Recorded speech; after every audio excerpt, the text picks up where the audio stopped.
Paramashivoham. Nithyananda Paramashivoham. Nithyananda Paramashivoham.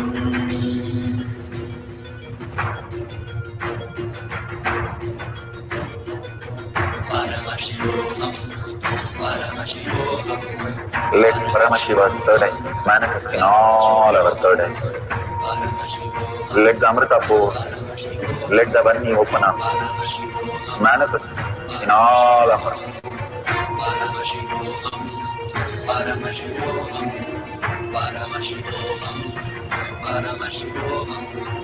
Let Paramashiva overflow, manifest the powers in all our third eyes. Om Nithyananda Paramashivoham. Om Nithyananda Paramashivoham.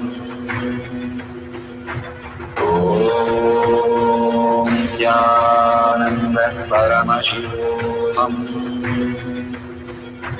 Om Nithyananda Paramashivoham. Om Nithyananda Paramashivoham. Om Nithyananda Paramashivoham. Om Nithyananda Paramashivoham. Om Nithyananda Paramashivoham. Beautiful. Please open your eyes. Whatever experiences, you can take a picture of that and you can share it at the end of the session. We'll have one more cycle of manifesting power of levitating a Rudraksh. Beautifully how Ramakrishna Paramahamsa, when he goes into Samadhi, he becomes so light, and that was narrated so beautifully by the photographer. When he went into Samadhi, the most famous picture where he's sitting down in all the places, you can see those pictures, that was taken when he was in Samadhi. So his chin started going down. So beautifully, his photographer just lifted his chin, and to the greatest surprise, he saw that literally the whole body just raising, like how you touch a feather and you can see the feather is moving up. Same way, his whole body was moving up. Then the photographer really got shocked how he is so feather light, because he becomes just the consciousness, the pure consciousness, and simply the body becomes so light, and they experience the deep Nirvikalpa Samadhi. That is why even they said these great avatars, when they go into the Jiva Samadhi, their body does not smell, and it's so flexible that you can bend their body in any way, and also the throat does not get choked, there is no smell, and it's actually the fragrance of the whole body is there intact for few days. All this is a sign of how they lived. If you have lived only by all this outer world, continuous outer world chatter in your life, and you become the dead body, it becomes stinking immediately, and then it becomes rotten and heavy and cold. Jiva Samadhi body does not get cold, it is as normal as it is. And Bhagavan beautifully says that how the deity in the Tirumala, Venkateshwara, is a physical body itself which has become the deity. It is not carved, there is no carving mark, or it is not the Swayambhu, there is no Swayambhu mark, but it is much more than that, where the physical body has taken that form. And that is why in all the lokas, 7 lokas, it is available, and that is why the rush is so much. When you make a sankalpa, when you are so much into that will, persistent, simply your depth can penetrate into 7 lokas, Bhagavan says. You're so powerful space, who you are, and you are the chosen one out of the 8 billion people as the Brahmanya Bahupatratam, favorite inheritant of cosmos. It is not accident you logged into the Kailash Courtyard and you're here. It is by the blessing of Paramashiva you can step into the Garbha Mandir of Paramashiva to manifest these great powers or hear these great truths. So whatever your experience, be very clear, Paramashiva is real. Every action, every thought aligning to him, you will start recognizing him. It's all about recognizing the Paramashiva space, and simply he will start downloading more and more reality to show you the more and more love and compassion. He is waiting to download in you all the powers of Paramashiva and much more. If you just relax in the back seat, he can take you off to all the lokas and all the possibilities. All we need to do is have the persistent of I am Paramashiva, I am consciousness, and that is the whole thing which is manifested as my physical reality. I am the energy, I am the frequency, how I experience myself. If you go subtler and subtler in your inner space, you will start recognizing, hey, this is Paramashiva, that's all about it. And you will start recognizing Paramashiva is all powerful and simply he can manifest in you any dimension in any possible plane. So let's have few minutes of deep unclutching and chanting the Mahavakya from the navel center with a deep listening, surrendering to Paramashiva, getting absorbed by Paramashiva, disappear into Paramashiva in deep love and gratitude to experience the power of levitation.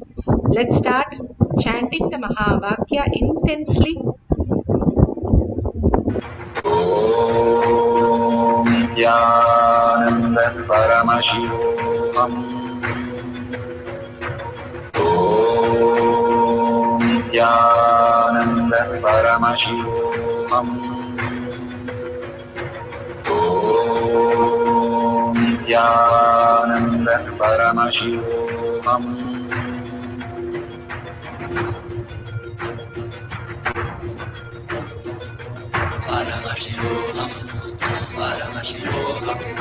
Let Paramashiva's third eye manifest in all our third eyes.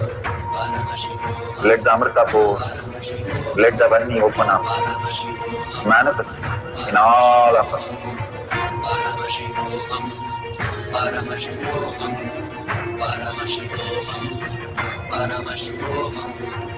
Let Paramashiva overflow, manifest the powers in all our third eyes. Om Nithyananda Paramashivoham. Om Nithyananda Paramashivoham. Om Nithyananda Paramashivoham. Om Nithyananda Paramashivoham. Om Nithyananda Paramashivoham. Om Nithyananda Paramashivoham. Om Nithyananda Paramashivoham. Om Nithyananda Paramashivoham. Om Nithyananda Paramashivoham. Om Nithyananda Paramashivoham. Om Nithyananda Paramashivoham. Om Nithyananda Paramashivoham.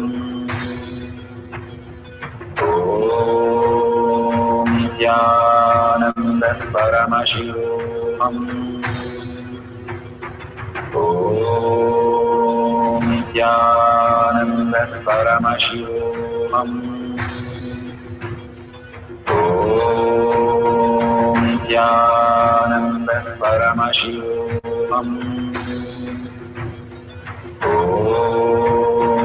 Nithyananda Paramashivam. Om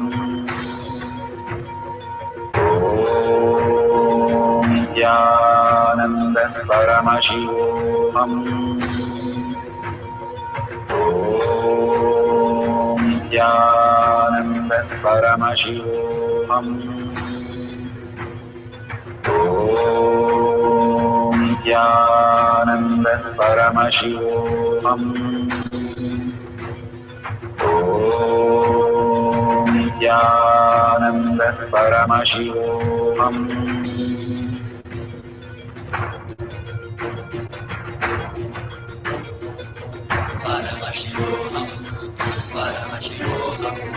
Let Paramashiva's third eye manifest in all our third eyes. Let the Amrita pour, let the Om Nithyananda Paramashivam. Om Nithyananda Paramashivam. Om Nithyananda Paramashivam. Om Nithyananda Paramashivoham. Om Nithyananda Paramashivoham. Om Nithyananda Paramashivoham. Om Nithyananda Paramashivoham. Om Nithyananda Paramashivoham. Om Nithyananda Paramashivoham. Om Nithyananda Paramashivoham.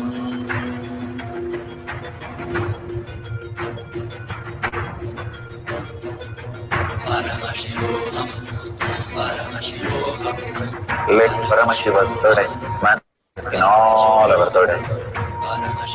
Let the Amrita pour, let the Varni open up, manifest in all of us.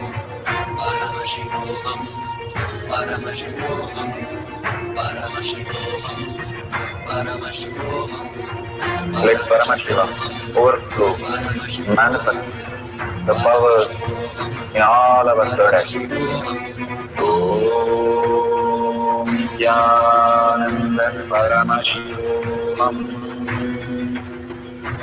Om Nithyananda Paramashivam.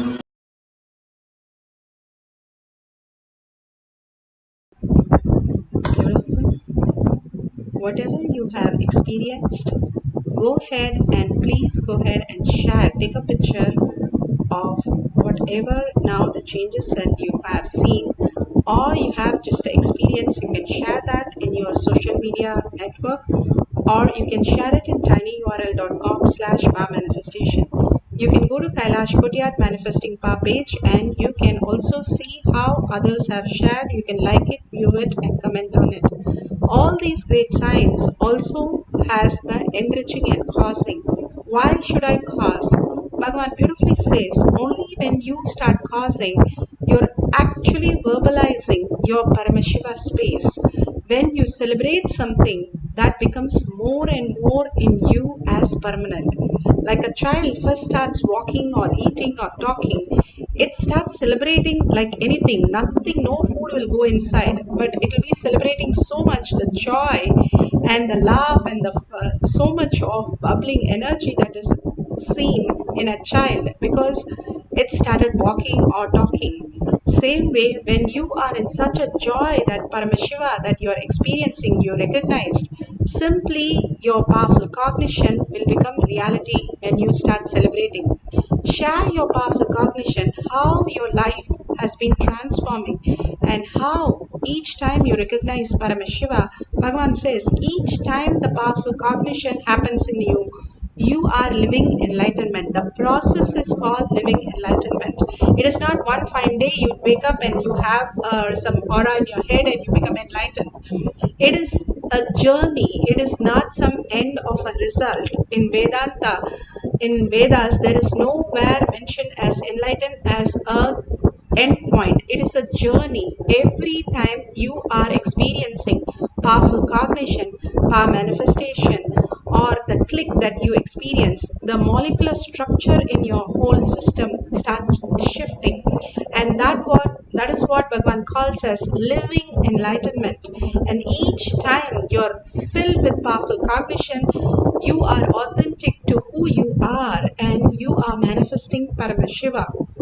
So please go ahead, share your details. So many would be going through the same thing. And if you share with your physical example in a simpler way, they will also be relieved from all the pains and all the delusion they are going through. And thanking for whoever is sharing with deep gratitude, and to all of you in all of the sessions for deep manifesting all the powers. Thank you so much in deep gratitude, and thanking Bhagwan for showering all this powerful cognition, power manifestation in each one of us as reality. In deep gratitude, thanking Bhagwan. With a deep earning, Paramashiva is real in my thought, word, and action, and seeing everyone as Paramashiva as my reality, holding that as my powerful cognition, ending the session with a Purna Mantra. Before that, I just want to mention you can offer your donation to Kailasa. Whatever you have experienced from that gratitude, if you offer your donation to Kailasa, you are building Kailasa in your inner space. These are the blessings that Bhagavan has given for you to enrich yourself, raise yourself into the higher dimensions. So with the deep gratitude and thanking all of you for all the offerings, let's end the session with the Purna Mantra. Om Purnamada Purnamidam Purna Purnamudashyate Purnasya Purnamataya Purnameva Vashishyate. Om Shanti Shanti Shanti. Hari Om Tat Sat Sarvam Bhagavate Sri Nithyananda Paramashivam Padukarpanamastu. Om Nithyanandam.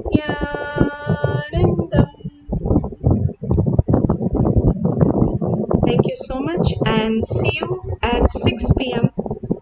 IST time for next power manifestation session. Thank you, Nityanandam.